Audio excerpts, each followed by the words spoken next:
नमस्कार दोस्तों, नमस्कार। आप सभी का स्वागत है हमारे YouTube चैनल ज्ञान गंगा में। आप सभी का स्वागत है। हमारा चल रहा था आमेर का इतिहास। कल हमने शुरू किया था आमेर का इतिहास, या इसे हम कहें तो कछवाए वंश का इतिहास भी कह सकते हैं। कल शुरू ही किया था, आज दोबारा थोड़ा बता देता हूँ और आगे शुरू करते हैं। आमेर के इतिहास को हम कह सकते हैं कछवाहे वंश का इतिहास। कछवाहे वंश का इतिहास, क्योंकि यहाँ पर जिस वंश ने शासन किया था या राज स्थापित किया था वो था कछवाहे वंश। कछवाहे अपने आप को यानी स्वयं को भगवान राम के पुत्र कुश के वंशज मानते हैं। प्रारंभ में कछवाहों का शासन था। नरवर एमपी के अंदर पड़ता है वर्तमान में। नरवर में नरु नामक शासक हुआ, जिसने 837 ईस्वी में 826 ईस्वी में नरवर बसाया। उसी का पुत्र था डोला, जो डोला मारू की प्रेम कथा के लिए प्रसिद्ध है। इसी की 21वीं पीढ़ी में एक शासक हुआ सोड सिंह, और सोड सिंह का पुत्र था तेजकर्ण या दुले राय। सोड सिंह का पुत्र था तेजकर्ण। जो तेज होगा वह सुंदर होगा, तो इसी तेजकर्ण का दूसरा नाम था दुले राय। दुले राय जो क्या है, राजस्थान के अंदर कछवाहे वंश का आदि पुरुष, मूल पुरुष या संस्थापक है। इसने 1137 ईस्वी में दौसा पर अधिकार कर लिया। इसका ससुराल था दौसा के, इसका ब्याह हुआ था दौसा के अंदर चौहानों के यहाँ। तो चौहानों ने इसे आमंत्रित किया और इसने 1137 में बड़गुजरों पर आकर दौसा पर अधिकार कर लिया। तो राजस्थान के अंदर कछवाहों की पहली राजधानी दौसा हो गई। थोड़े समय के बाद इसने दौसा के पास एक जगह पड़ती है मांझी। अगर मांझी नाम नहीं सुना तो मांझी का नाम बदलकर इसने कर दिया था रामगढ़। थोड़े समय के बाद इसने मांझी या रामगढ़ पर अधिकार कर दिया। वहां पर युद्ध करते समय बड़गुजरों का अधिकार था। युद्ध करते समय एक माता इनकी सहायता करती है, जिसका नाम था बुड़वाई माता या जमुवाई माता। जमुवाई माता, जमुवाई माता का मंदिर बनाता है ये तेजकर्ण या दुले राय। कहां? रामगढ़ के अंदर। और ये जमुवाई माता कछवाहों की क्या हो गई? कुल देवी। कछवाहों की कुल देवी है जमुवाई माता, और कछवाहों की आराध्य देवी होगी शीला माता, जो आगे मानसिंह के समय आएगी। तो यहाँ पर जमुवाई रामगढ़ यहाँ पर नाम हो गया, और रामगढ़ के अंदर किसका मंदिर हो गया? जमुवाई माता का। इसके बाद में हम पढ़ते हैं, यानी पहली राजधानी हो गई इनकी दौसा, और दूसरी राजधानी हो गई रामगढ़ या जमुआ रामगढ़। रामगढ़ बोल सकते हैं उस समय रामगढ़ जी। इसके बाद में एक शासक आया था पजवन, राजा पजवन।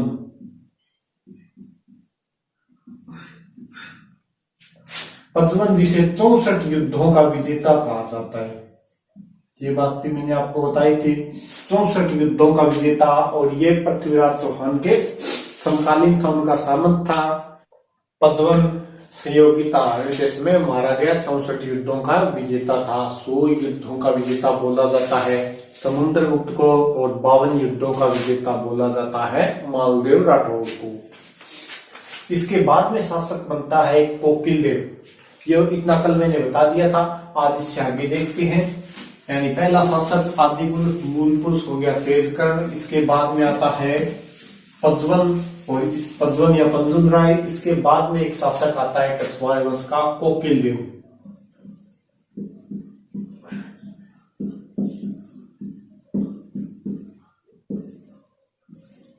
ये कोकिलदेव शक्तिशाली शासक था, काफी शक्तिशाली शासक था। इसने क्या किया? 1207 ईस्वी में आमेर पर अधिकार कर दिया। एक जगह पड़ती थी वहीं पर पास में आमेर। आमेर पर क्या कर लेता है? अधिकार कर लेता है, और आमेर पर अधिकार करके इसे क्या बना देता है? राजधानी। यानी कछवाहों की अगली राजधानी क्या हो गई? आमेर। 1207 में कोकिल देव ने आमेर पर अधिकार कर इसे क्या बना दिया? राजधानी। कछवाहों की पहली राजधानी दौसा, इसके बाद में रामगढ़ और तीसरी राजधानी होगी आमेर। अब आमेर जब तक राजधानी रहेगी जब तक 1727 में जयपुर की स्थापना नहीं हो जाती, यानी लगभग 520 वर्षों तक आमेर क्या रही थी? राजधानी रही थी। आमेर पर इससे पहले किसका अधिकार था? तो वो था मीणाओं का, यानी कोकिल देव ने मीणा था भुट्टू मीणा या सुसावत मीणा, सुसावत या भुट्टू मीणा। भुट्टो मीणा नाम आता है जिसे हराकर कोकिल देव ने 1207 में क्या कर लिया? आमेर पर अधिकार कर लिया और आमेर को क्या बना दी? कछवाहों की राजधानी बना दी। अब यहाँ पर सब कुछ स्थापित कर दिया और इसी ने यहीं पर क्या बनाया था? महादेव का मंदिर। किस महादेव का? आमेर के अंदर है तो अंबिकेश्वर महादेव का मंदिर। अंबिकेश्वर महादेव का क्या बना दिया? मंदिर बनाया था इसने। सबसे पहले शासक बना दुलेरा या तेजकर्ण, इसके बाद में पंजवन, इसके बाद में हो गया कोकिल देव। कोकिल देव ने 1207 में क्या किया? आमेर पर अधिकार कर लिया। भुट्टो मीणा से या सुसावत मीणा से आमेर छीन लिया और क्या बना दी? राजधानी बना दी और यहाँ पर अंबिकेश्वर महादेव का मंदिर बना दिया। इसके बाद में एक शासक आता है कोकिल देव के बाद, रामदेव। रामदेव की कोई खास बात नहीं है, बस एक ही खास बात है, इसने आमेर में कदमी महल बनवाया। आमेर में क्या बनाया? कदमी महल। अब कदमी महल नाम आते ही आपके दिमाग में अपने आप आ जाना चाहिए कि आमेर के शासकों का राज तिलक कहाँ होता था? कदमी महल में। आमेर के शासकों का राज तिलक होता था कदमी महल में। और कौन करते थे? यहाँ के शासकों का राज तिलक करते थे मीणा। अब ये बात आपके दिमाग में आते ही पीछे जिन जिन के दिमाग में आने चाहिए, मिटाने चाहिए। मेवाड़ महाराणाओं का राज तिलक कौन करता था? उंदरी गांव के भील कहाँ किया जाता था? पांदेड़ा नामक स्थान पर। मेवाड़ महाराणाओं का राज तिलक उंदरी गांव के भील किस स्थान पर? पांदेड़ा नामक स्थान पर। जोधपुर के राठौड़ों का राज तिलक सिंगार चौकी नामक स्थान पर। कौन करते थे? बगड़ावट ठिकाने के ठाकुर करते थे। ऐसे ही बीकानेर के राठौड़ों का राज तिलक करते थे गोदारा जाट। और आमेर के कछवाहा शासकों का राज तिलक कहाँ होता था? कदमी महल में राज तिलक होता था और कौन करते थे? मीणाओं द्वारा किया जाता था। ठीक है, कोकिल देव देख लिया, रामदेव देख लिया। इसके बाद में कई शासक आए लेकिन उनका कहीं वर्णन नहीं मिलता है। अब जिस शासक का वर्णन मिलता है या जिसे पढ़ेंगे वो है पृथ्वीराज।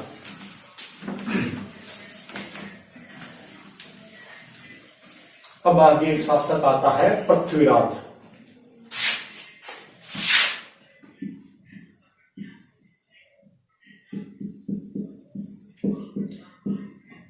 आगे क्या लगेगा? कछवाहा है।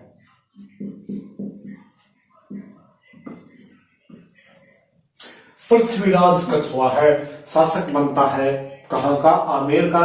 यानी जयपुर अभी तक बसा ही नहीं है, जयपुर का पता ही नहीं है कि जयपुर, इनको क्या पता जयपुर बनेगा या ना बनेगा। जयपुर तो आगे सवाई जयसिंह बसाएंगे। तो आमेर का शासक बन गया है पृथ्वीराज कछवाहा। इसकी एक बात ध्यान रखना, ये गया था खानवा युद्ध में सांगा की सहायता के लिए।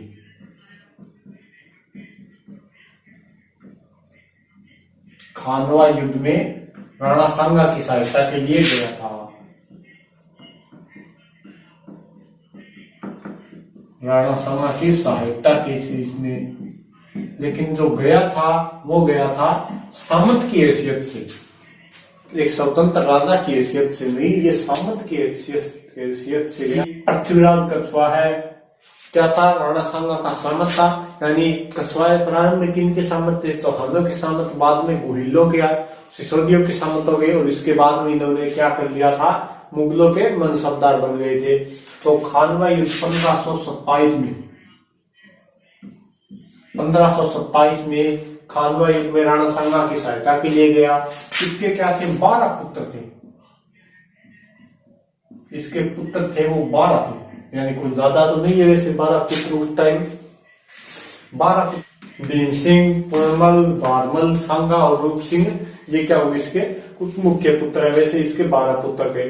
12 पुत्रों को लेकर पृथ्वीराज ने सोचा कि कहीं आपस में इनके लिए राज्य पाने के लिए संघर्ष न हो जाए, तो पृथ्वीराज ने क्या कर दिया, आमेर को 12 भागों में बांट दिया। आमेर को 12 भागों में बांट दिया।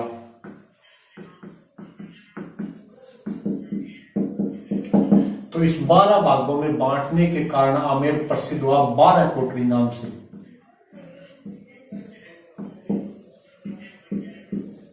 12 कोटरी नाम से आमेर प्रसिद्ध हुआ।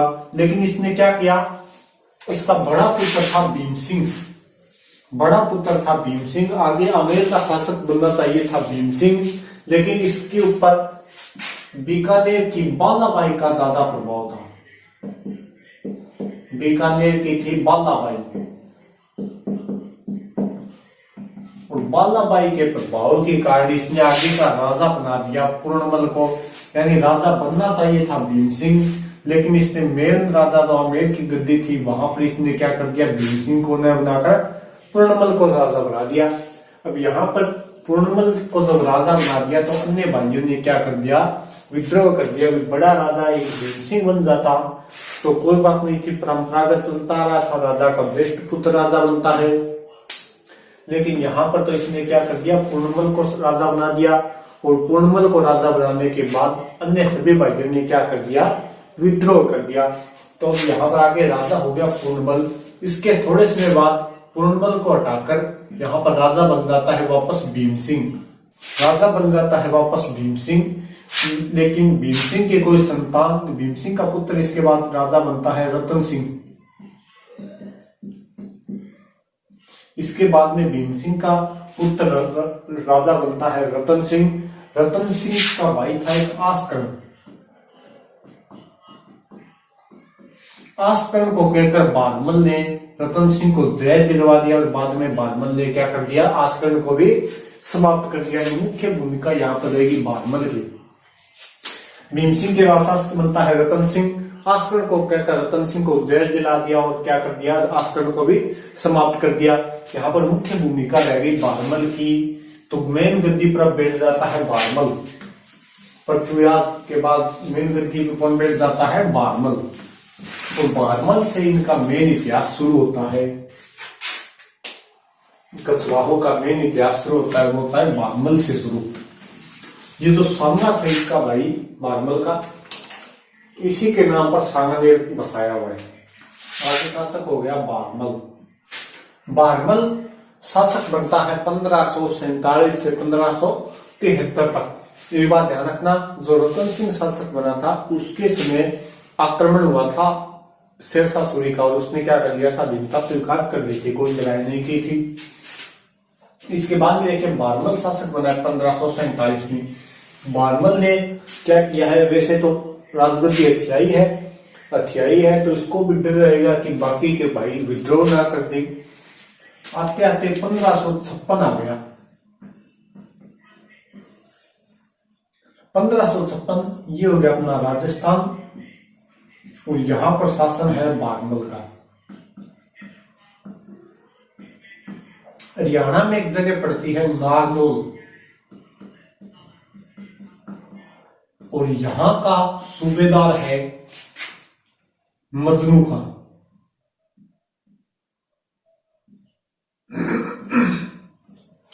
मजनू खान नारनौल का सूबेदार है, और आमेर का शासक हो गया बारमल। 1556 में दिल्ली के ऊपर अधिकार हो गया था अकबर का।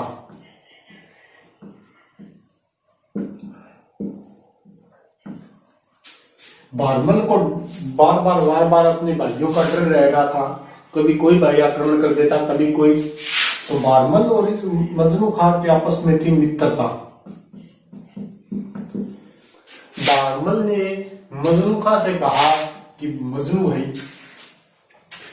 भाई कैसे ही कर अकबर से मुलाकात कराओ, यानी अपने को भी कोई मजबूत खूंटा मिल जाए जिसके सहारे रहकर शासन कर सके। जैसे आज भी अगर देखें तो कोई भारत भी जैसे महाशक्तियों की तरफ अपना झुकाव रखता है, कभी रूस की तरफ या कभी अमेरिका की तरफ, तो बारमल ने भी वही किया। एक मजबूत शक्ति का अगर सहारा हो जाए तो आराम से शासन कर सके।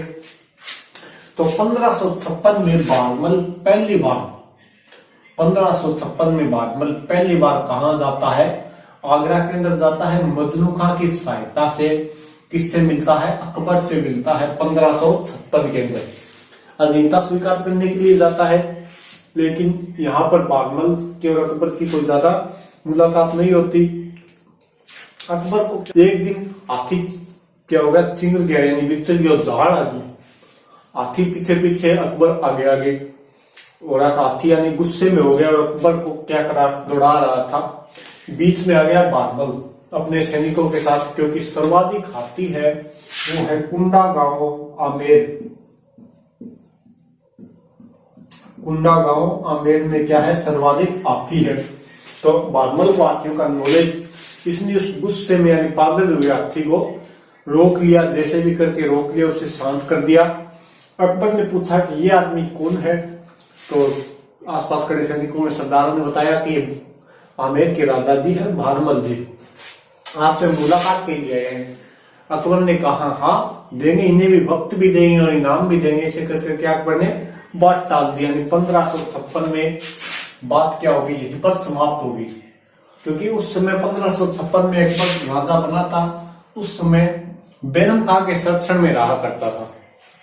1556 से 60 तक तो रहा था बैरम खान के संरक्षण में, फिर 60 से 62 तक रहा था अपनी दायमा महांगा की संरक्षण के अंदर। और 62 में अकबर क्या करता है, शासन संभालता है। 62 में जैसे अकबर ने शासन संभाला तो उसने सोचा कि क्यों मेरे बाप और दादा इस भूमि के ऊपर जम क्यों नहीं, टिक क्यों नहीं पाए, अपनी जड़ें क्यों नहीं दबाई। तब उसने फिर महसूस किया कि यहाँ के आपसी राजाओं के साथ उनके संबंध अच्छे नहीं थे, आपसी राजाओं के साथ उनके संबंध अच्छे नहीं थे, इसी कारण मेरे बाप और दादा यहाँ पर अपनी जड़ें नहीं जमा सके। कहते हैं कि अकबर इसी मन्नत को पूरी करने के लिए हर साल अजमेर के अंदर जाता था, ख्वाजा मोइनुद्दीन दरगाह के ऊपर। 1562 में अकबर आया ख्वाजा मोइनुद्दीन दरगाह के ऊपर। अजमेर के अंदर ये सूचना मिली बारमल को। अब बारमल भी अकबर से मिलना चाहता था। इधर 1558 के अंदर बारमल का एक भतीजा था सूजाबल, जिसने मालवा के सूबेदार शरीफुद्दीन के साथ मिलकर क्या कर लिया, बारमल के परिवार को पकड़ लिया था। बारमल के परिवार को सूजाबल ने पकड़ा रखा था, यानी इसका परिवार किसी और के कब्जे में था। तो मुलाकात भी जरूरी हो गई। अब बारमल मिलेगा अकबर से तो सीधा नहीं मिलेगा, तो यहां पर कोई मिलाने के लिए चाहिए, तो नाम आता है चगताई खां। नाम आता है चगताई खां या रूप सिंह बैरागी।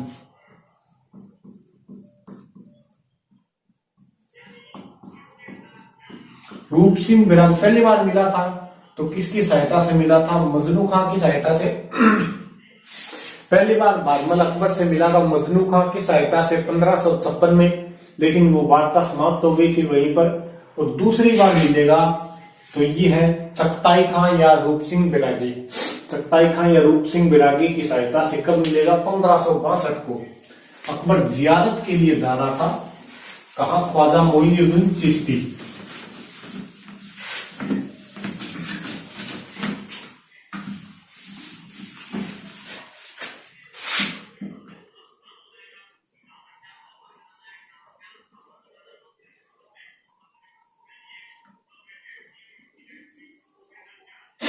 यहां पर हो गया आमेर। यहां से अकबर चला है 1562 के अंदर, और आते आते आते यहां पर आ गया सांगानेर के अंदर। बारमल को सूचना मिली कि अकबर जा रहा है अजमेर, तो अकबर इधर से बारमल खुद चला के आ गया सांगानेर के अंदर और अकबर से मुलाकात की। यहीं पर इनकी थोड़ी बहुत मुलाकात हुई, किसकी सहायता से, चगताई खां की सहायता से। और बारमल ने क्या कहा बारमल ने अपनी यानी प्रस्तुत की कि हम आपकी अधीनता स्वीकार करना चाहते हैं, आप हमारे यहाँ पर चलो इतने नजदीक आ गए तो कुछ अतिथि सत्कार का भी मौका दीजिए। अकबर ने कहा कि अभी तो मैं जा रहा हूं अजमेर ख्वाजा साहब की दरगाह पर, आतिश में आएंगी। अकबर यहाँ पर आ गया अजमेर और आतिश में, यानी इनकी मुलाकात होती है पहली बार, तो वो होती है 20 जनवरी 1562 को। अब 20 जनवरी 1562 को बारमल क्या करता है, अकबर की अधीनता स्वीकार करता है। अकबर की अधीनता स्वीकार,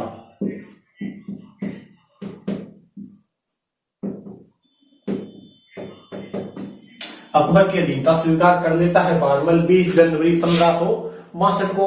और बारमल क्या करता है कि सोचता है कि अगर अधीनता स्वीकार की तो कल अगर कोई और बादशाह बन गया तो वो कोई और मांग रख देगा या कुछ और करेगा, संधि समाप्त हो जाएगी। तो बारमल की पुत्री थी हरकाबाई,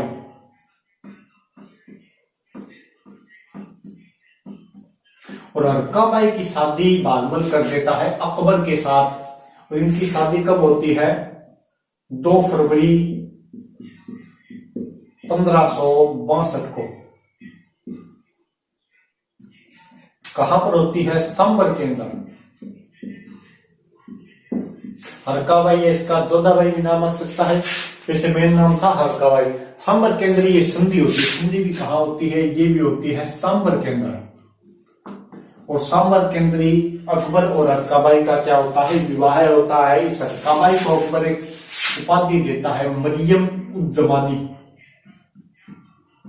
मरियम उज़्ज़मानी।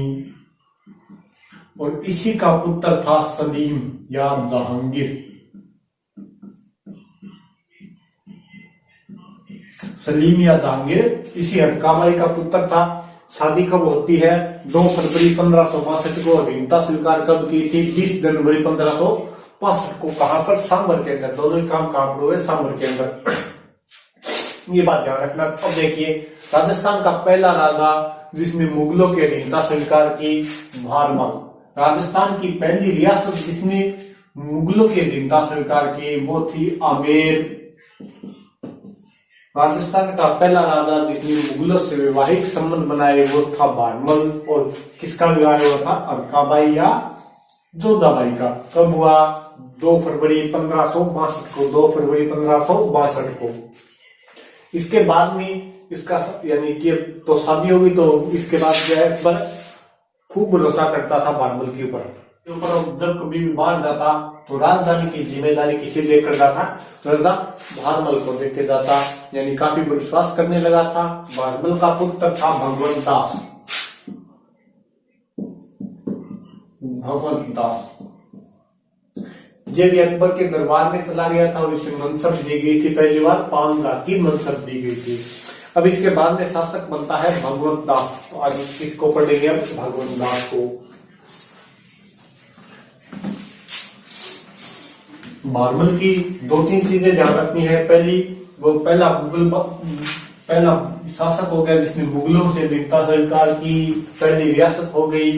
इसकी पुत्री कब्बार याद रखना है, ठीक है। इसके बाद में शासक बनता है भगवंत दास।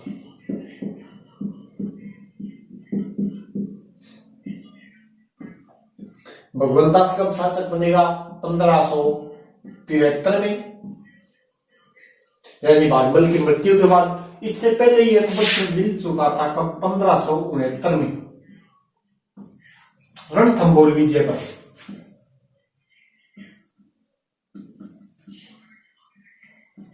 रणथंभौर विजय पर भी मिल चुका था। और इससे पहले 1567-68 में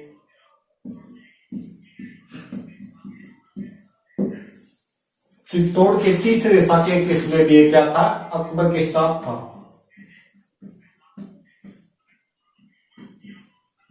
चित्तौड़ के तीसरे साके केस में भी अकबर के साथ था बारमल। रणथंभौर विजय पर तो मोहन सिंह भी इनके साथ ही था। इसके बाद में एक और याद करते हैं, तो हम याद करते हैं 1573 में महाराणा प्रताप को मनाने के लिए अकबर ने 3 अभियान भेजे थे, जिसके अंदर तीसरे अभियान के रूप में गया था बारमल। थर्ड अभियान के रूप में, लेकिन मना नहीं पाए थे और रणथंभौर में गए थे सुरजनहाड़ा के विरुद्ध, जिसे इन्होंने क्या कर लिया था, मना लिया था। सुरजनहाड़ा ने अकबर की अधीनता स्वीकार कर ली थी, लेकिन महाराणा प्रताप को नहीं मना पाए थे और आगे हल्दी घाटी का युद्ध होता है। तो यहाँ पर देखिए, इसके बाद में 1573 में शासक बनते। इसके बाद में राजा बनने के बाद एक घटना होती है गुजरात के अंदर। गुजरात के अंदर क्या, गुजरात के अंदर मिर्जाओं ने क्या कर दिया, विद्रोह कर दिया। यानी क्या हो गया, मिर्जा विद्रोह। मिर्जा अकबर के भाई थे, यानी बाबर का पिता था उमर शेख मिर्जा, यानी कि इनकी उपाधि थी मिर्जा। बाबर ने उपाधि धारण कर दी थी बादशाह की, लेकिन उनके जो सगे संबंधी थे वो सब मिर्जा ही लगाते थे। तो अकबर के भाई थे एक तरह से। एक जगह पड़ती है सतनाम। सतनाम में मुख्य रूप से विद्रोह हुआ था, गुजरात के सतनाम में मुख्य रूप से विद्रोह हुआ था, जिसे भगवान दास ने दबाया था, बहुत अच्छे तरीके से दबाया था, बहुत अच्छे तरीके से सफलता प्राप्त की थी। तो इसी सतनाम विद्रोह को दबाने के कारण भगवान दास को अकबर ने 2 चीजें दी थी। एक दिया था नगाड़ा और एक दिया था परचम। एक दिया था नगाड़ा और एक दिया था परचम, यानी कि इसके आने पर नगाड़े बजाए गए और इन्हें क्या है, झंडा लगाने, परचम हो गया झंडा, इन्हें झंडा लगाने की अनुमति दी गई थी, यानी झंडा दिया गया था। तो ध्यान रखना, सतनाम विद्रोह दबाने के कारण भगवान दास को अकबर ने 2 चीजें दी थी, नगाड़ा और परचम। कहा था सतनाम विद्रोह, गुजरात के अंदर विद्रोह किसने किया था, मिर्जाओं ने, और दबाया किसने था, भगवान दास ने। एक चीज ध्यान रखना भगवान दास की।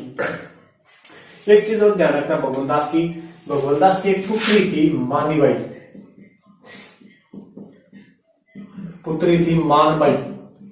इसका विवाह भगवान दास ने किया था सलीम के साथ, सलीम या वो जहांगीर के साथ इसका विवाह किया था। जिनका पुत्र हुआ था उसका नाम था खुसरो।